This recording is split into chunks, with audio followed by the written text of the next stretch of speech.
Well, as from today, Britain is officially in a state of lockdown, and I've heard people getting very concerned about how they are going to spend all this extra time that they suddenly find they've got on their hands. Now, to amateur radio enthusiasts, this shouldn't be a problem. I mean, amateur radio surely is the very antithesis and indeed antidote to social distancing, when as a general principle we spend at least part of our time talking to people hundreds of miles away, and in this case people who again have something in common with the rest of us, because most of them are stuck inside too, or at least in the boundaries of their homes. It's a lovely day out there today, and I will be enjoying it later. In fact, I've been enjoying it this morning, and found the time to set up an experimental aerial. But nevertheless, I have heard people say, well, how are we going to spend the time? And as radio amateurs, this shouldn't be a problem.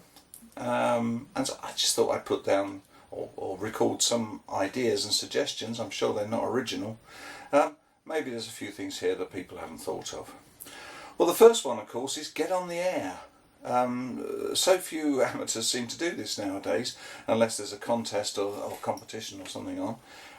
Get on the air. The bands have never been so active, and as my friend Brian G2KQ has observed before, forget propagation. The activity of a band is directly proportional to the number of amateurs prepared to switch on their transmitters, and that's true. This is why propagation magically improves hugely whenever there's a contest on, or particularly an international or DX contest. Suddenly you can hear people all over the world, and this is simply because there are more people out there calling. Well, we've all got time to call now, and we've got something in common that if we wish we can talk about, or we can talk about something else. At least it's not Brexit anymore. So so there you go. I mean, actually get on the air. The bands are very active. If enough people went on 10 metres, you would find that there's a lot of activity on 10 metres, and that's something that our club plans to do. We're setting up a new net to replace our regular monthly meeting or fortnightly meetings on 10 metres. It's not a band that we've used for nets in the recent past, certainly, but we figure it's probably a good place to be at the moment for local discussions. So get on the air. If nothing else, if you've got a whisper facility, get that on the air and get your call sign out there and see how well your aerial's working. Here's one you might not have thought of. Read the manual for your favourite transceiver. Okay? Now, it's often said that people only use 10% of their brains. May or may not be true. I know plenty of amateurs who only use 10% of their transceiver. They simply don't know what all the knobs and buttons and menu options do. And indeed, you may not want to. But, you know, maybe there are things hidden away in there that you've never discovered that might actually be quite interesting. And modern transceivers are jam-packed, full of options and opportunities to improve your signal and so on. Certainly on the 991A, getting the best out of the noise limiting facilities on it takes a bit of practice. Just get on there, find out exactly what it does, and start playing about with the preamplifiers and the noise control and the RF gain until you find that you're picking out signals, voices from the noise or MORSE from the noise, which you couldn't previously hear. You'd be amazed. So there's a lot of things there. Adjust your audio settings.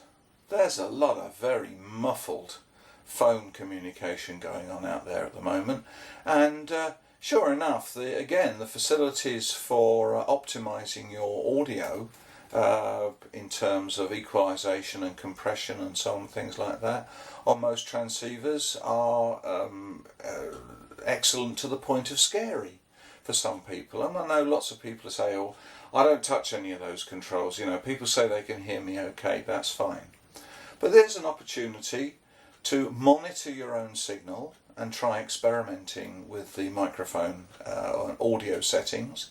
Or, even better, get a fellow hand that you know who lives fairly nearby to provide some feedback, to actually monitor, maybe record and send you the recordings, so you can actually optimize things.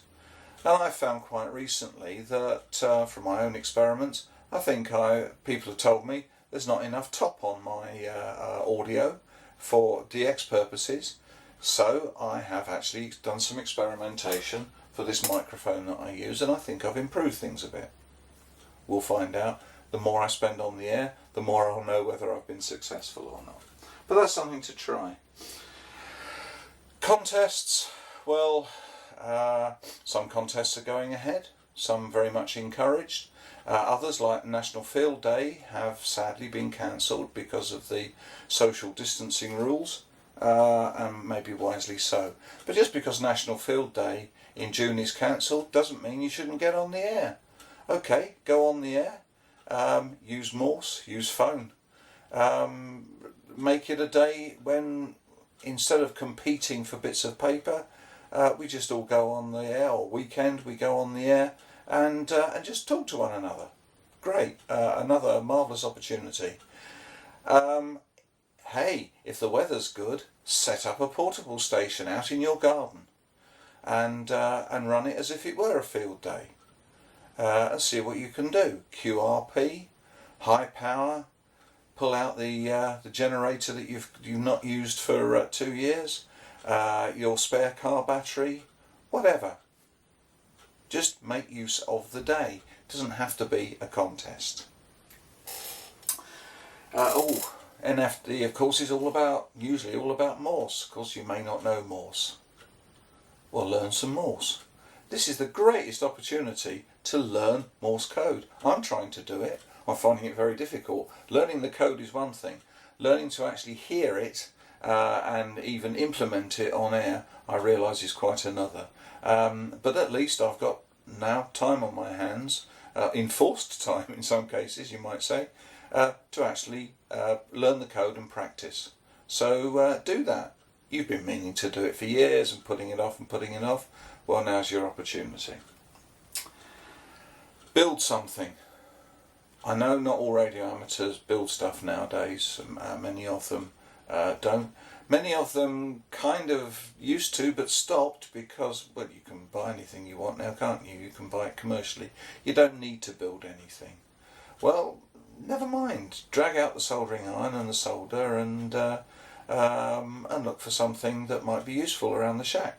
Doesn't have to be a transmitter or a receiver. It could be a bit of test gear or something like that. Something that you might find useful. Do it for the fun of it. Do it to use up some of that junk that you've got lying around the place. I know I'm not supposed to call it junk. It is junk until you do something with it.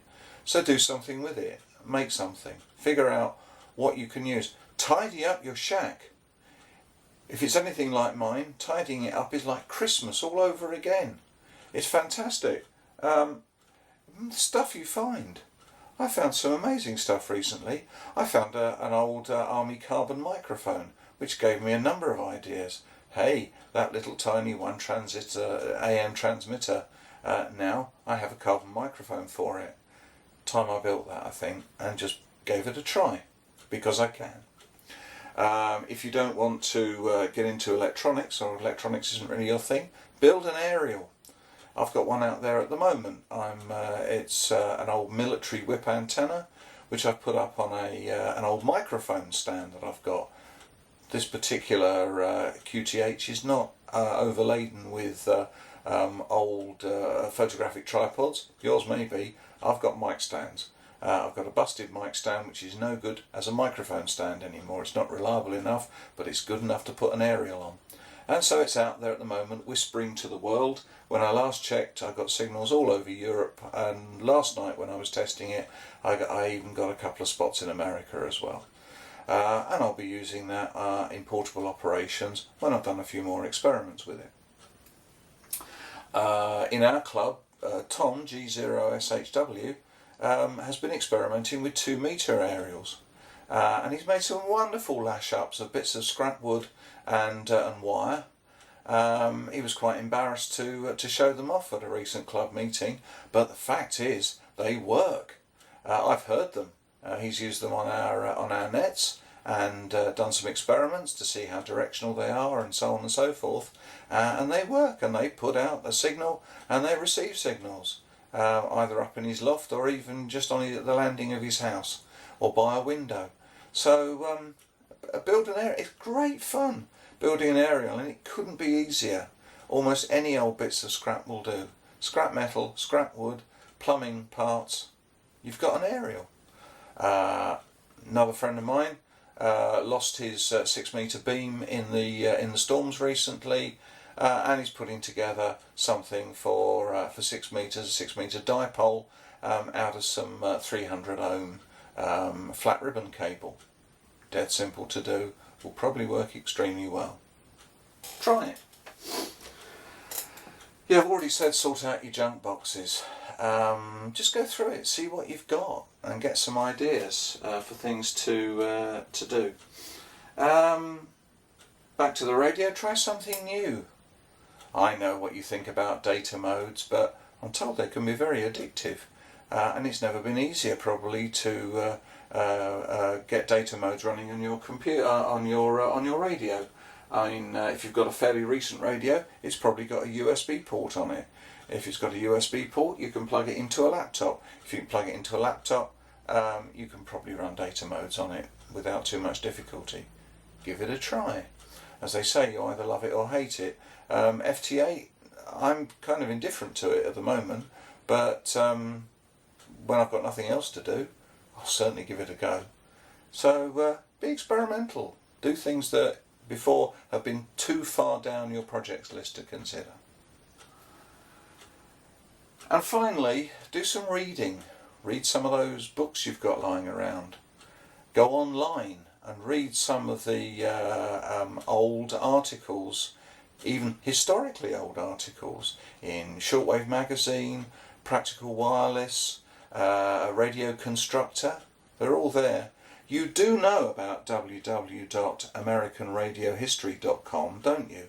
Fabulous website with loads of old scanned magazines in there. Not just American ones, British ones too, but some of the American ones are well worth reading. Now, if those don't give you some ideas as to what to build with almost any components that you have lying around, then all I can say is you've got no imagination. If you've got no imagination, then all you can do is just switch on your radio and go out and talk to other radio amateurs. Okay? Loads to do. So, in summary, don't let the lockdown get you down. Yes, it is going to limit what we can do. It's going to limit many people socially and disadvantage many people socially. But we're radio amateurs. We have the antidote, and that is amateur radio. In the words of Dame Vera Lynn, keep smiling, keep singing, and keep talking to people, keep communicating. 7-3 all.